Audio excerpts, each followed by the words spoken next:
Pourquoi dit-on « dent » dans les expressions françaises? J'espère que vous n'aurez pas trop la dent dure avec cet épisode, autrement dit, que vous ne serez pas trop agressif verbalement, que vous serez indulgent. La dent ici fait partie de la bouche dont sortent nos paroles, et c'est l'élément le plus dur et acéré de cette bouche.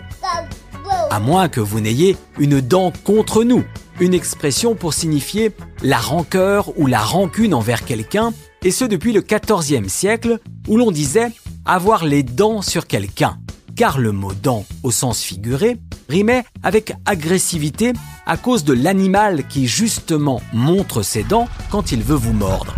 Et dans le langage familier, une dent de lait était synonyme de vieille rancune. Quand on est débordé, surmené, on dit qu'on est sur les dents, une expression qui vient du mot Adam, qui en vieux français voulait dire face contre terre.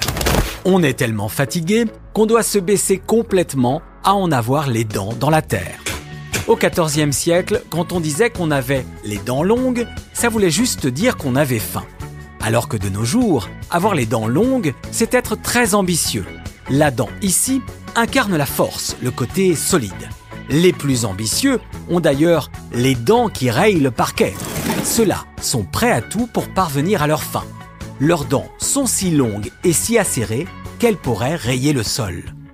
Cela dit, même les plus ambitieux ne sont pas à l'abri d'une carrière en dents de scie, c'est-à-dire avec des hauts et des bas, comme l'outil et sa lame dentelée.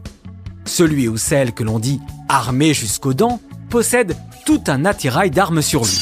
Au Moyen-Âge, et dans le même sens, on disait armé jusqu'aux ongles, c'est-à-dire armé jusqu'aux ongles ou aux dents, des parties du corps qui ne sont pas censées être équipées d'armes. Quand on ment sans scrupule, on dit que l'on ment comme un arracheur de dents.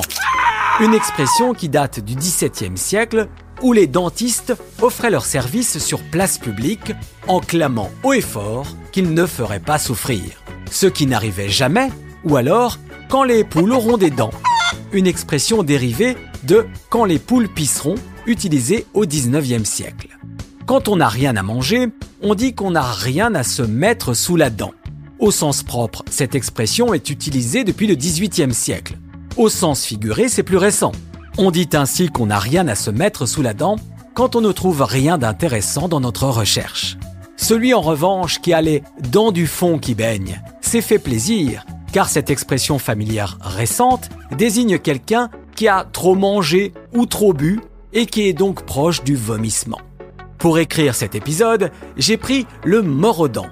Autrement dit, je m'y suis mis avec entrain, avec énergie, voire je me suis emballé, comme le cheval dont le mors du harnais serait mal positionné dans la bouche et l'empêcherait ainsi de bouger.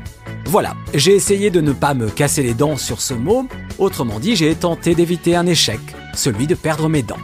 Pour tout savoir de l'expression « œil pour œil, dent pour dent », je vous invite à écouter l'épisode sur le mot « œil ». Que vous ayez les dents du bonheur ou pas, je vous dis à bientôt.